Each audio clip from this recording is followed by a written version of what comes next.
அதுக்கு நான் என்ன ரொம்ப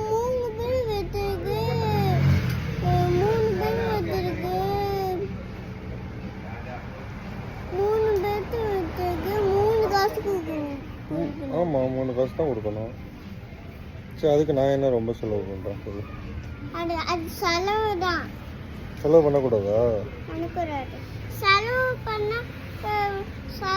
பண்ணா என்ன ஆகும்னா காசு வந்து ஃபினிஷ் ஆயிடும். அப்போ புக் பண்ண அப்போ உனக்கு மயில வேணாமா? எனக்கு வேணும். அப்போ காசு செலவாகல மயில வேணும். எனக்கு தான் மயில வேணும். அதுக்கு காசு செலவானா பரவாயில்லையா? ஒரு நாளைக்கு மயில வாங்கினா காசு செலவே இல்லை. எப்போ பார்த்தாலும் மயில வாங்கினா செலவு. ஓகே.